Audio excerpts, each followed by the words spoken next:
ನಮಸ್ಕಾರ ರೀ. ನಮ್ಮ ಬೀದರ್ ಮಂದಿ ಹೇಗಿದ್ದೀರಿ? ಆರಾಮಿದ್ದೀರಿ ಅಂದ್ಕೊಂಡಿದ್ದೀನಿ. ನಾನಿವತ್ತು ಬೆಳಗ್ಗೆ ಜಲ್ದಿ ಎದ್ದೀನಿ ರೀ. ಸೊ ಏನಕ್ಕಪ್ಪ ಅಂದರೆ ನಮ್ಮ ಅಕ್ಕನ ಮಗನಿಗೆ ಆರಾಮಿಲ್ಲ. ಅವನು ಜಾಂಡೀಸ್ ಜಾಸ್ತಿ ಆಗೈತೆ ರೀ. ಸೊ ಮೇ 20 ಅದ ರೀ. ಸೊ ಹಾಗಾಗಿ ನಾನು ನನ್ನ ಮಗ ಮುಂಜಾನೆ ಎದ್ದು ಸೊ ಇವತ್ತು ಹೋಟೆಲ್ನಾಗಿಂದೆ ಹೊರಗಿಂದೆ ನಾಷ್ಟ ಮಾಡೀವಿ ನೋಡ್ರಿ ಮುಂಜಾನೆ. ಸೊ ನೋಡ್ರಿ ನಾವು ಬಸ್ಸಿಗೆ ಬಂದೀವಿ. ನನ್ನ ಮಗ ನೋಡ್ರಿ ಹೆಂಗೆ ಮಾಡತ್ತಾನ ನಾಟಿ. ಬಸ್ಸಿಗೆ ವೇಟ್ ಮಾಡ್ಲತ್ತಿದ್ದೆ ರೀ. 1 ಗಂಟೆ ಆಯಿತು, ನಮ್ಮ ಬಸ್ಸೇ ಬರ್ತಾಯಿಲ್ಲ. ಸೊ ಅವ್ರು ಅಂದರು ಇಲ್ಲ 11 ಗಂಟೆಗೆ ಬರ್ತದಂದ್ರು. ಆಮೇಲೆ 12ವರೆಗೆ ಬರ್ತದಂತ. 12ವರೆ ತನಕ ಅಲ್ಲೇ ಕೂತ ವೇಟ್ ಮಾಡ್ದೆ. ಫೈನಲಿ ಬಸ್ಸೇ ಬಂದಿಲ್ಲ. ಅದಾದ್ಮೇಲೆ ನಾನು ನೋಡ್ರಿ ಹುಮ್ನಾಬಾದ್ ಬಸ್ಸಿಗೆ ಹೋದೆ.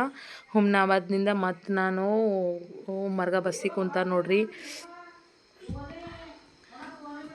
ನೋಡ್ರಿ ಫೈನಲಿ ಇವಾಗ ಉಮ್ಮರ್ಗಾಗೆ ಬಂದೀನಿ ನೋಡ್ರಿ ನಾ.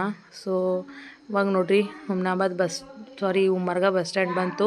ನಮ್ಮ ಅಕ್ಕ ಬಂದಿಬಿಡ್ರಿ ಕರೀಲಕ್ಕ. ನಾನು ಭಾಳ ವರ್ಷ ಮೇಲೆ ಹೋಗೀನಿ. ನಮ್ಮ ಆಯಿ ಮನೆ ಅದರ ಇದು ಉಮ್ಮರ್ಗ. ಸೊ ನಮ್ಮ ಅಕ್ಕನ ಮಗ ಬಂದಾನ, ನಮ್ಮ ಅಕ್ಕನೂ ಬಂದಾಳ ಹಂಗೆ ಕರೀಲಕ್ಕ. ಸೊ ಗೊತ್ತಿಲ್ಲಲ್ಲ ರೀ. ಮತ್ತು ಹಾಗೆ ನಾನು ಡೈರೆಕ್ಟು ಸಮಾಧಾನ ಇಲ್ಲ ಅಂತ ಅಂದ್ಬಿಟ್ಟು ನಾನು ಮನೆಗೆ ಹೋಗಿಲ್ಲ ರೀ. ನಮ್ಮ ಅಕ್ಕನ ಮಗನಿಗೆ ಮನೆಗೆ ಕಳಿಸ್ಕೊಟ್ಟೀನಿ ರೀ. ನಾನು ಹಾಸ್ಪಿಟಲ್ಗೆ ಬಂದ ಡೈರೆಕ್ಟ್ ಅವನಿಗೆ ನೋಡೋಕೆ. ನೋಡ್ರಿ ನಮ್ಮ ಮಮ್ಮಿ ನಮ್ಮ ಮಾಮ ಮಾತಾಡ್ಲತ್ತಾರ ಡಾಕ್ಟರ್ ಸರಿ ಅವನಿಗೂ ನೋಡ್ರಿ.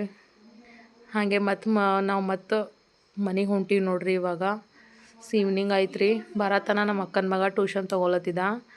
ಸೊ ನಮ್ಮ ಅಕ್ಕ ಬಂದಮೇಲೆ ಫ್ರೆಶ್ ಅಪ್ ಆದೇವ್ರಿ. ನಮ್ಮ ಅಕ್ಕ ರೊಟ್ಟಿ ಮಾಡ್ಲತ್ತಾಳ, ನಾ ಬ್ಯಾಳೆ ಮಾಡೀನಿ ನೋಡ್ರಿ, ಅನ್ನ ಮಾಡಿನ. ಸೊ ಬ್ಯಾಳಿಗೆ ಪುಣಿ ಹೊಡ್ಲತ್ತಿದ್ದೆ ನೋಡ್ರಿ. ಅವನಿಗೂ ಟಿಫನ್ ಕಳಿಸ್ಬೇಕಲ್ಲ ರೀ. ಮತ್ತು ಅದಕ್ಕೆ ರೊಟ್ಟಿ ಮತ್ತು ಅವನಿಗೆ ಸಪ್ಪನ ಬ್ಯಾಳಿಗೆ ಮಾಡಿ ಕಟ್ಟೀನಿ. ಸೊ ಎಲ್ಲರಿಗೂ ಬಾಯ್, ಗುಡ್ ನೈಟ್ ರೀ.